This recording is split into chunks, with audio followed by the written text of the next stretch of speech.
Welcome, everyone, to a Dose of Wisdom real estate podcast where you could get your daily dose of wisdom on all things real estate related. I am your host, David Stein, and today we have the privilege of having on our show Henry Stimler. Henry has achieved extraordinary success in the commercial mortgage industry. He is executive managing director of Newmark. His focus is on the multifamily sector.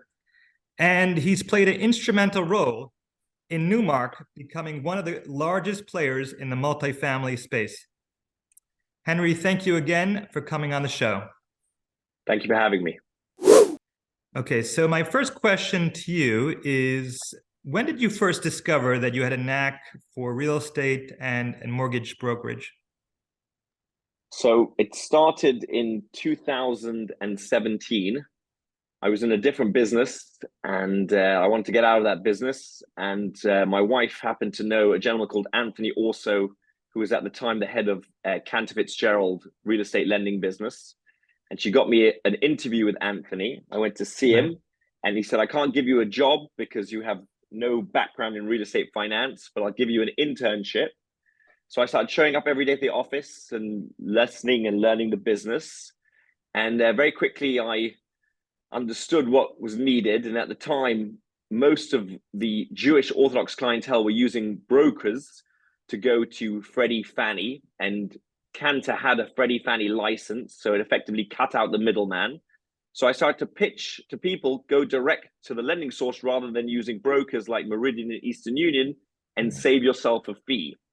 And that was very attractive to a lot of these guys because you have to pay a percentage to the lender and a percentage to the broker. If you can cut out the broker and save yourself money, why not do that?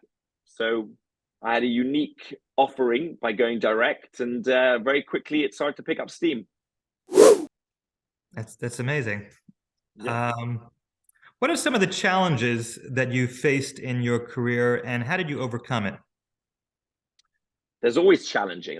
There's never a day goes by where there isn't a challenge.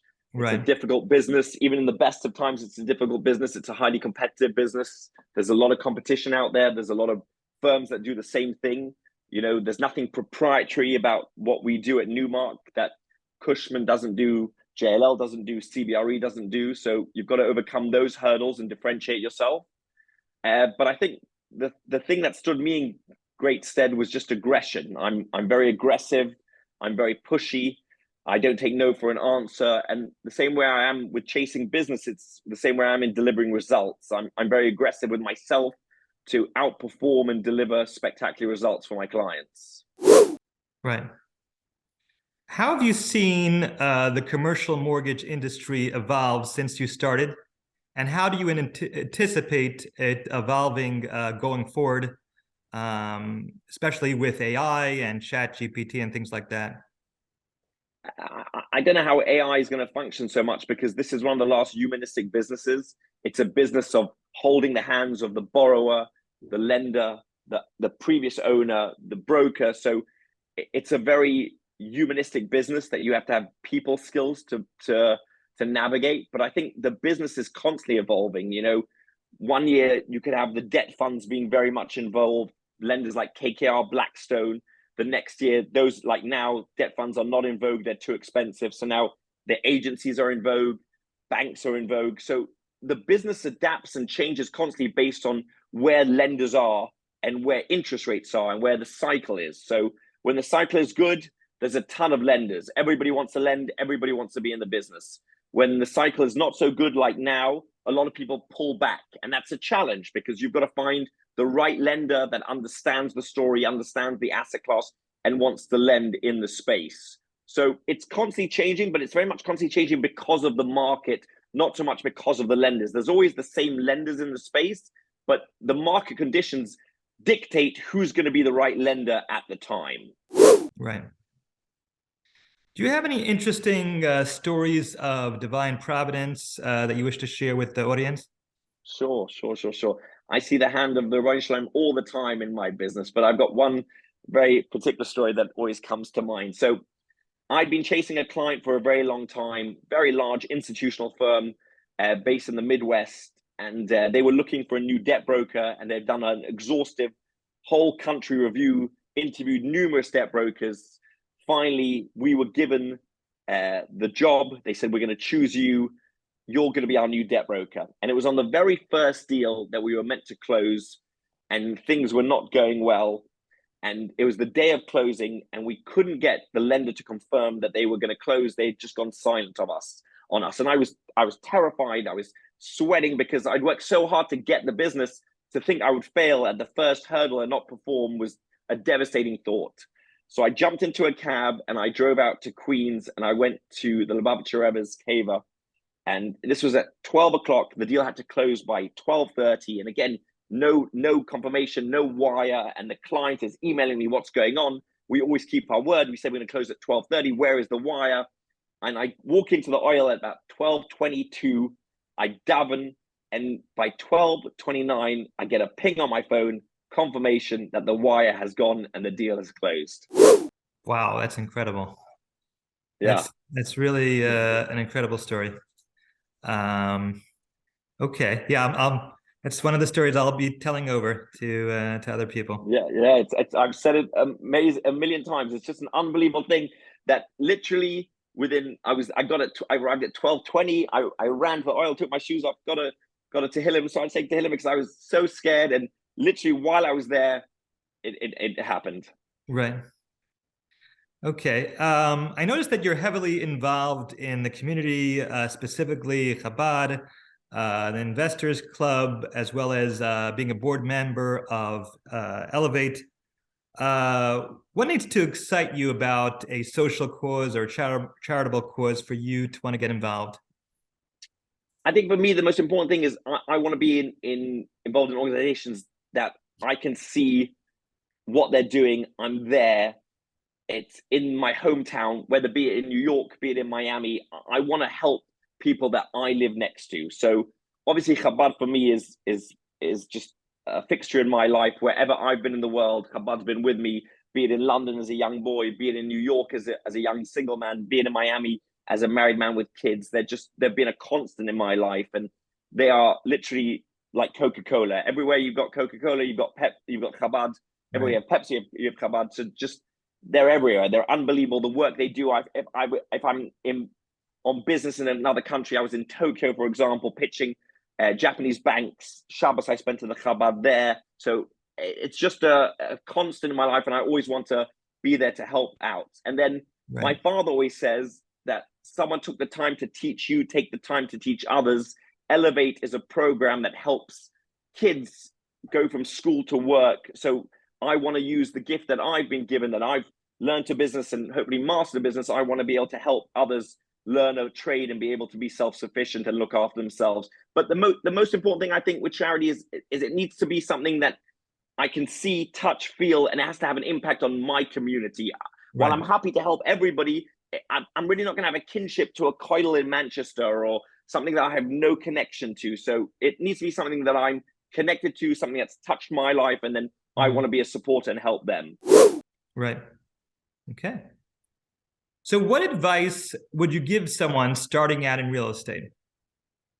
So I think I would follow the path that I would advise them to follow the path that I followed, which is find yourself a mentor, find yourself someone that has been in the business, that knows the business, that can not only teach you the business, but also lend legitimacy to yourself being new in the business. So I was very lucky when I started out. I had Anthony Orso, who was the head of Cantor. He'd previously been the head of Credit Suisse. He was a big name in industry. It was a huge help for me that I could put him on the phone, take him to meetings, and he helped me convert my first client. He drove out to Queens to Crown Heights with me, met this guy I was chasing, and because he came along, I landed the business. So while it's very admirable when people try and be by themselves and start by themselves, it's going to be very helpful if you have someone that's known in the business that can be there to guide you, direct you, and help you win business. So the best piece of advice I would give is find yourself a good mentor, a good boss, a good partner, and hopefully you can repay the faith that he has in with you and become a big producer and show him that his time was not spent in vain, and he can build you up. And I think a lot of older guys, I think a lot of older established guys don't really want to be out there prospecting so much. So if they can find a young horse that can run and train that guy to be the next them, they like that. that gives them purpose. I think finding a good mentor is going to be very key in someone else's success. Mm-hmm. Well, that's definitely very sound advice. Do you think that anyone can succeed in real estate, or do you need to possess a certain persona or a certain innate skill set? So again, in real estate brokerage, to be a broker in anything, you have to have courage. I always say that without courage, it's a waste of time. You can be the smartest guy in the room, but if you don't have the courage to make the approach, go to the person, make the phone call, cold call, chase, and not get sad by being rebuffed, that is the most important thing that you need in this business. You need to have great courage. So without courage, the rest is nonsense. That's got to be you. Again, my father always says, knowledge, charm gets you in the door, but knowledge keeps you in the room. You have to learn the business. That goes without saying, but you have to have real courage to go and chase people, especially big whales, especially guys that have got big relationships and they're known to be standoffish. If you don't have the gumption to go and chase after them, you're never going to get the business. Right. You have to be willing to hustle. Yeah. And that takes courage. Hustle enough is you've got to be able to pick up the phone and have courage to cold call, be it a massive CFO or a CEO or a huge company, a huge bank, a large institution. If you don't have that confidence in yourself, it's going to be very, very tough. You may be able to do smaller deals, but to go and do the big 100, 200, 300, $400 million deals, you've got to be very brave. Right. Yeah. Okay. So my final question to you is, how should real estate investors alter their strategy in 2023, if at all? Yeah, of course. So we've seen so many years of good.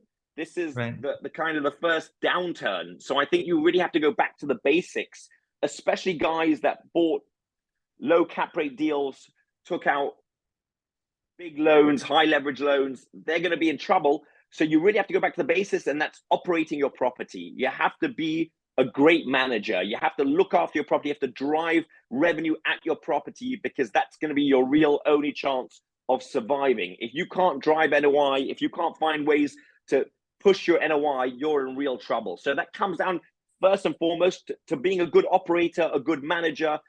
I always say it's not just heads in beds. You're providing a service. You need to be able to brand your buildings.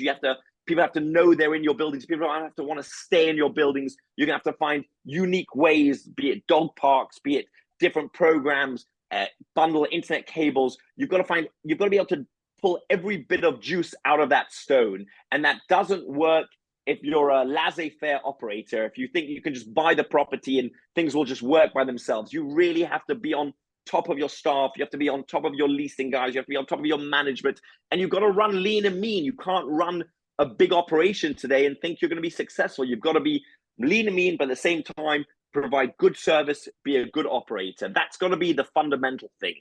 And then besides that, anything you buy today has got to be bought with cycle, because a year ago, you could have pretty much bought anything and you had incredible rent growth. So you're fine. Today, that rent growth has slowed. Vacancy is up. So you really got to comb the product. You've really got to know what you're buying, know where you can take the market, the asset. You got to know the market. You got to do a lot more work today. You really got to do the work. It's no longer just a crapshoot, no longer a guarantee. I'll buy here, I'll make money. You got to get down in the nitty gritty and be a good operator, but do the homework. Right. Well, yeah. Thank you again for coming on the show. I really appreciate it. Thank you for having me. All right. Have a good day. Bye.